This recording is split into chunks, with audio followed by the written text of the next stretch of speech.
There's a reason why you're building this company. What's the story behind it, right, that people can get behind?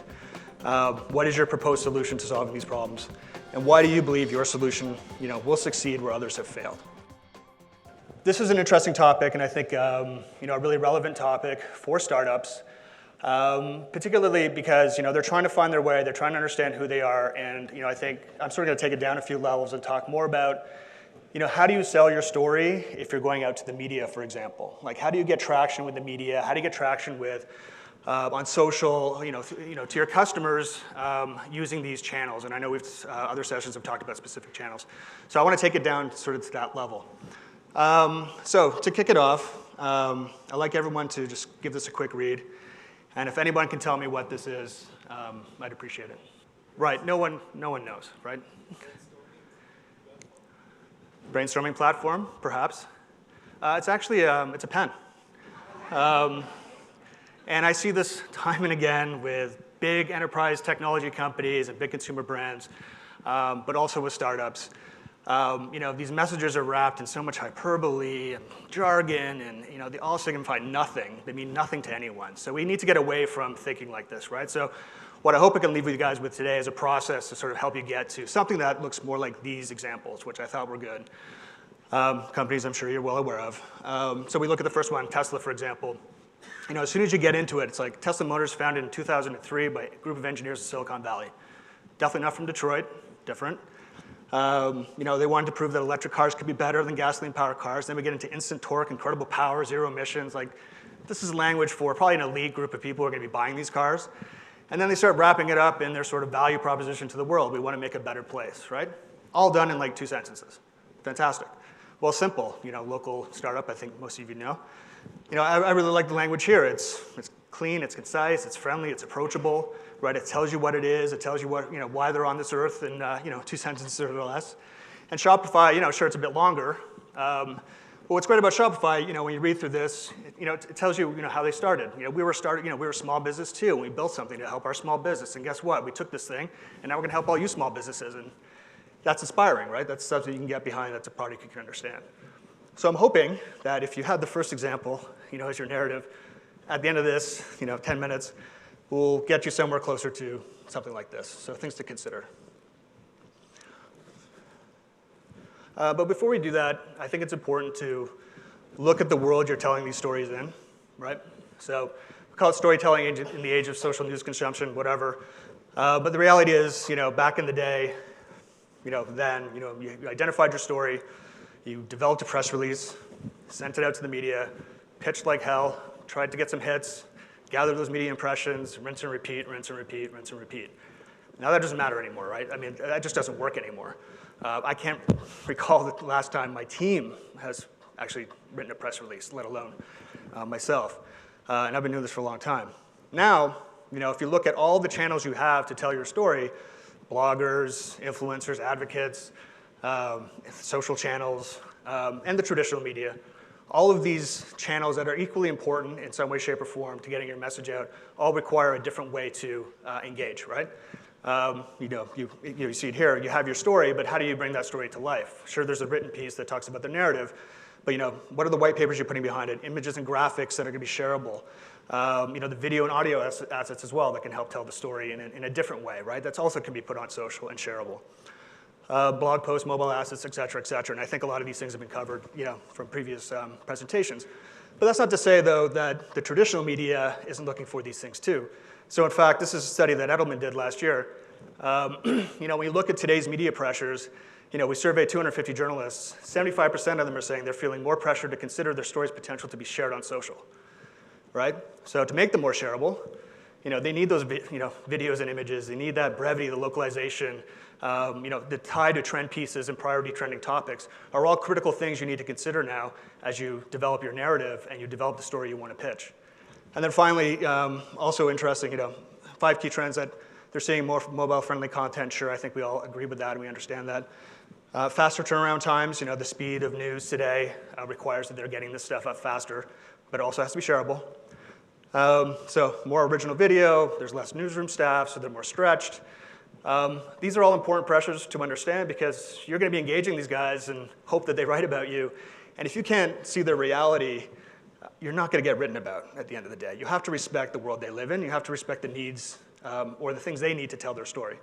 So these are things to consider as you're, once we develop that narrative, how do you bring it to life? And how do you sell that to the media so that they will in turn obviously write about you? So in short, good PR stories, as a rule, are about people, not institutions. They need to have a human voice, right? And I think we just talked about that. They have to establish and resolve a conflict, and the conflict isn't necessarily a violent conflict. It could be you've put a position, Tesla puts a position in the ground. We want to make the world a greener place. Okay, let's see how Tesla does this, right? What's their journey? What's in their way? What are their obstacles? And every time they do something, everyone reports on it, right? Because they want to see how they're achieving their goal at the end of the day. Stories are moving. They're not static. And by that I mean, you have that story, you have that storyline that you're feeding, but also you want people to, do something on behalf, on the story that you're presenting to them. You want them to get out of their seats and buy something or research you or whatever it is, right? So you're pushing people to move. So a great story, in short, equals great content. Great content engages people. People engaging with great content makes it shareable content, and around it goes, right? So these are all things you need to consider, and the narrative you put together is going to help you get there. So, final point here, PR is built on earning the right to have your story featured. It's amazing to me how many people come to me and go, can you just get this in the Globe and Mail? It's like, no, I can't get this in the Globe and Mail. There's no news here. There's no story here. Like, I can't do it. And they're insulted. Of course, this is my company. I built this from nothing. But, well, that's fantastic. But no one cares, quite frankly, until you wrap it into something they care about. So, you have to earn the right to be covered. You have to earn the right for your story to be shared. So, how do we build a narrative? So 6 steps that I'm going to quickly go through here today. First, define your audience, which we've covered a bit.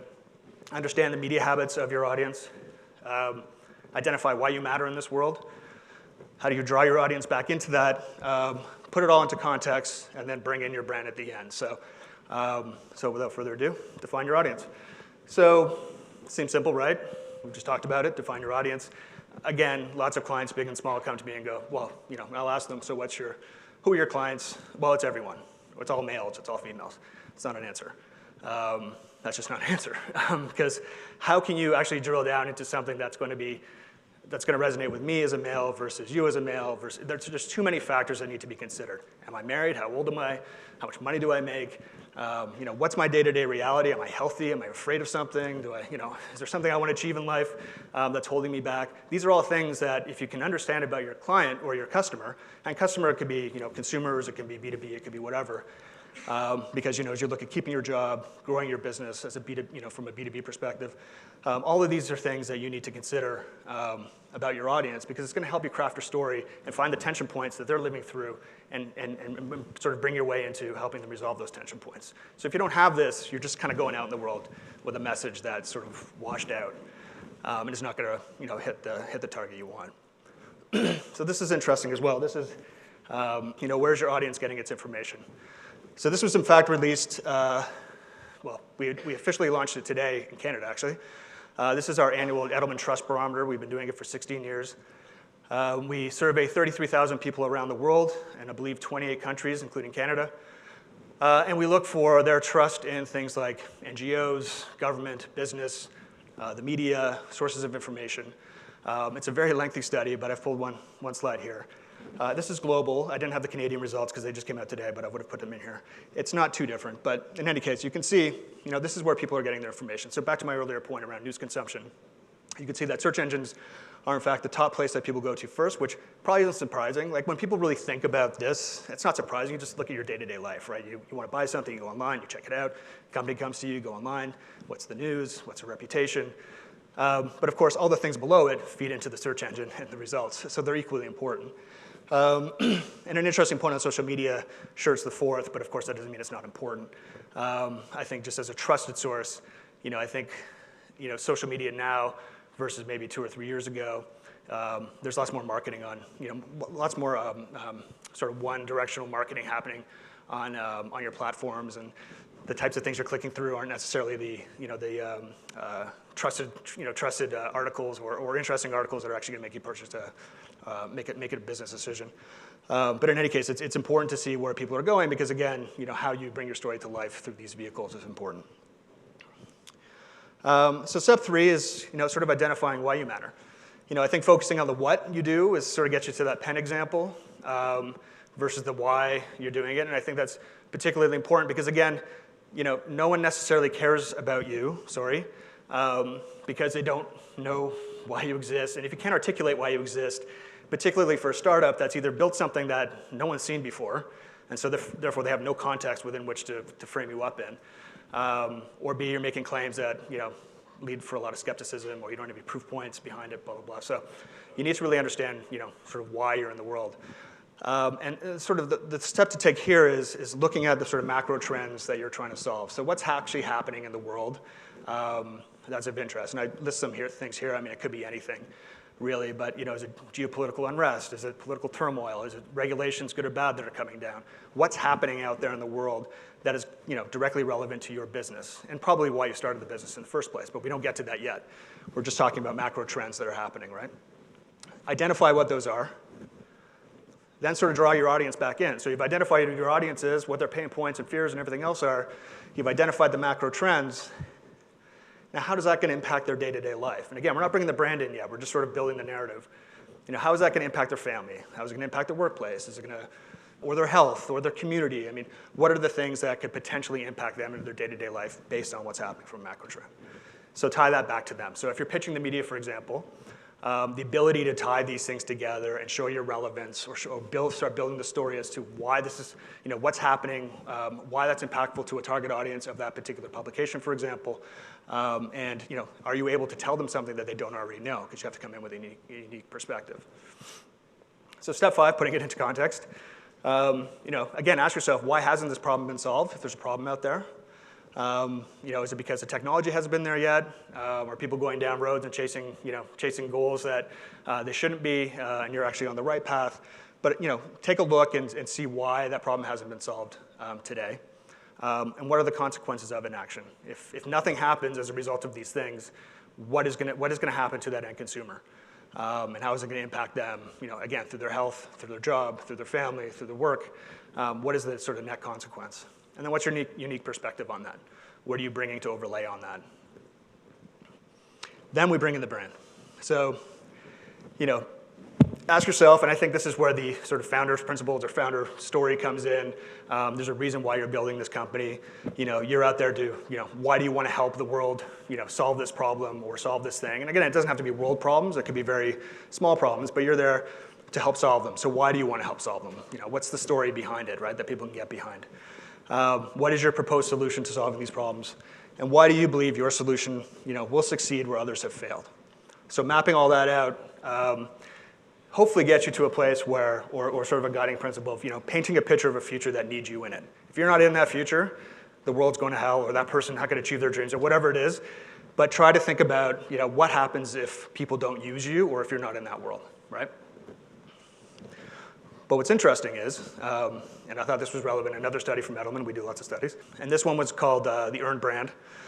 We looked at the pace of innovation and people's perception of the pace of innovation happening in the world. And interestingly enough, 51% of people feel that innovation is going too fast. They can't keep up. Things are changing too much. It's jeopardizing my job, or my privacy and security, or I feel like I'm online all the time. And people are feeling a bit overwhelmed. So there's a slight backlash there in terms of people's perception of innovation. Of course, we're all innovating. We're all doing something innovative. And so this is an interesting thing to consider as you're sort of building that narrative, because they also question your motives. 2 out of 3 people actually think that you're innovating just to make money. And that's not enough for people, right? And so if it's just about money, what are the sort of more social purposes? Or again, this is the perception that's out there. That's not to say it's right or wrong, but this is the perception that people are seeing. And it's not just the startups. I think there's a lot of people who love the startup space. I think it's more the bigger brands that they see innovating that are really in it for the cash versus for themselves. But in any case, it's an interesting stat. And then 9 in 10 believe, yes, we should be innovating, but we should have a bit of a purpose behind it. So again, as you're crafting your narrative and positioning yourselves, are you improving society? Are you pushing us to think differently as a society or as a business or whatever it is? Or more competitively, or are we keeping up against other countries is another interesting fact. But I just thought this was interesting to show how people are thinking about innovation and how it's impacting their lives, because that's obviously what we're doing here today. In terms of the brand behaviors you want to show as a result of this, being transparent, educate customers to help them make a choice to choose you. operate with a purpose, and show how you fit into the bigger picture, interactive participant in society. Live with character that's true to your brand and has a personality that consumers can buy into. That's what people are looking for. That's what's going to make them connect to you. And so that's, I think, critically important to how you position yourselves. And so you've done all this. You have what you think is a narrative, which is great. But now you need to sell that narrative. And that's where things like this come into play in terms of support. And so by that I mean, do you have third-party spokespeople? Do you have academics, technical experts, analysts who also believe in what you're saying because they're actually credible in the eyes of your potential customers, right? People are doing research on you. They're coming to events like this. How are you, engaging with them and educating them? Influencers, advocates, that sort of thing. What data, and research do you have to support your solution?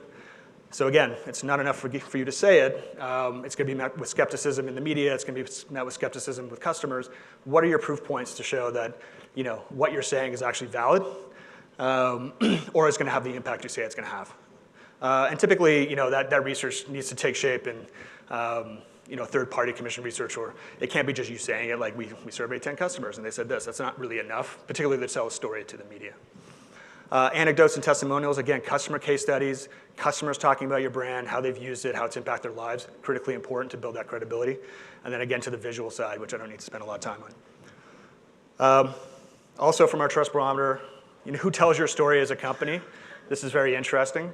My friends and family are the most trusted source for people. So I think we probably all agree with that you probably go to your friends and family for recommendations or to bounce ideas off of. So they're the first place we go before we make a decision.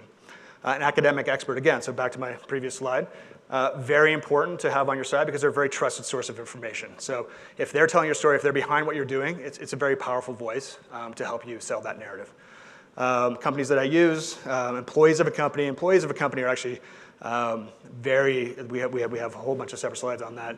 But they're a very powerful tool because you can see the CEO. The CEO actually rose this year, which is interesting because typically they've been down flat for probably about 10 years as a source of information that people actually believe in when they talk.